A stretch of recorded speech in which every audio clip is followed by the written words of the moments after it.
বন্ধুরা, পিসি ঠাম্মার একরোখা জেদ আর তিতলির ভয়ঙ্কর ষড়যন্ত্র কি শেষ পর্যন্ত ধ্বংস করে দেবে রাহির সাজানো সংসার?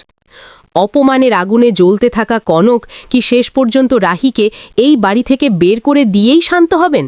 নাকি পুজোর বাজারের সেই ভিড়ের মাঝে রাহুল আর রাহির সম্পর্কের এক নতুন রসায়ন তৈরি হবে?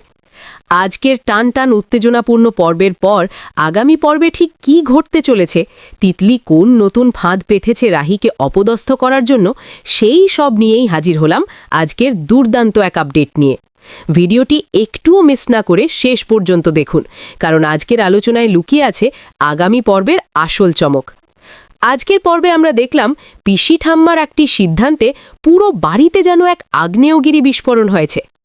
দীর্ঘদিনের গৃহকর্ত্রী কনকের হাত থেকে চাবি কেড়ে নিয়ে পিসি ঠাম্মা যখন তার রাহির হাতে তুলে দিলেন, তখন থেকেই শুরু হয়েছে এক অলিখিত যুদ্ধ। কনকের কান্না আর হাহাকার আমাদের চোখে আঙুল দিয়ে দেখিয়ে দিচ্ছে যে এই বাড়িতে রাহির পথ চলা আর সহজ হবে না। রাজীব যখন কনককে বোঝাতে গেলেন, কনক সাফ জানিয়ে দিলেন যে তিনি আর এই পুজোর কোনো কাজে অংশ নেবেন না। কনকের এই অভিমান কি পুজোর আনন্দ মাটি করে দেবে? আগামী পর্বে আমরা দেখব কনক শুধু অভিমানেই থেমে থাকবেন না, তিনি মনে মনে রাহিকে এক শিক্ষা দেওয়ার পরিকল্পনা করবেন। পিসি ঠাম্মা হয়তো রাহিকে দায়িত্ব দিয়েছেন, কিন্তু কনক প্রমাণ করতে চাইবেন যে রাহি এই পদের যোগ্য নয়। অন্যদিকে রাহুল আর রাহির সেই চিরকালীন টকঝাল মিষ্টি ঝগড়া আমরা আজও উপভোগ করেছি। পিসি ঠাম্মার হুকুমে রাহুল আর রাহিকে একসাথে পুজোর বাজার করতে যেতেই হচ্ছে। রাহুল মুখে যতই অনীহা দেখাক না কেন, রাহির বুদ্ধিমত্তা আর কথা বলার ধরন রাহুলকে বারবার ভাবিয়ে তুলছে। গাড়িতে যাওয়ার সময় রাহুল হয়তো আবারও রাহিকে কথা দিয়ে বিঁধবে, বলবে যে সে পিসি ঠাম্মাকে হাত করে বাড়ির চাবি হাতিয়ে নিয়েছে। কিন্তু রাহি এবার চুপ থাকবে না। রাহি রাহুলকে বুঝিয়ে দেবে যে সে এই সব কিছুর জন্য তৈরি ছিল না, পরিস্থিতির শিকার হয়েই তাকে এই দায়িত্ব নিতে হয়েছে। রাহুল কি রাহির এই সরলতা বুঝতে পারবে, নাকি রাহুল তিতলির বলা কথাগুলোকেই ধ্রুব সত্য বলে ধরে নেবে? গল্পের সবথেকে বড় ভিলেন এখন তিতলি।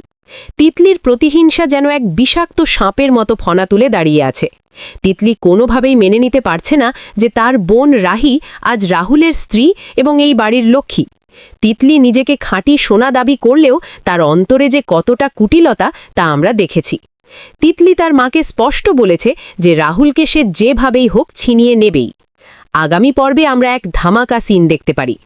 রাহুল আর রাহি যখন পুজোর বাজার করতে যাবে, ঠিক তখনই সেখানে তিতলির এন্ট্রি হবে।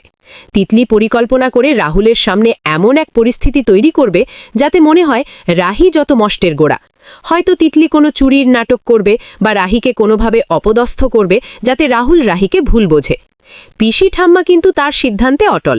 তিনি জানেন কনক এই বাড়ির জন্য কতটা করেছেন, কিন্তু তিনি রাহির মধ্যেও এক উজ্জ্বল ভবিষ্যৎ দেখতে পাচ্ছেন। আগামী পর্বে যখন পিসি ঠাম্মা দেখবেন কনক পুজোয় সাহায্য করছেন না, তখন পিসি ঠাম্মা কি আবারও কঠোর কোনো ব্যবস্থা নেবেন? রাজীব আর অনির যেভাবে রাহির পাশে দাঁড়ানোর চেষ্টা করছে, তাতে কনকের রাগ আরও বাড়ছে। অনির আর তার ছোট বোনের খুনসুটি রাহুলকে হয়তো একটু হালকা মেজাজে রাখবে, কিন্তু বাজারের সেই ভিড়ে তিতলির উপস্থিতি সব হিসেব ওলটপালট করে দেবে।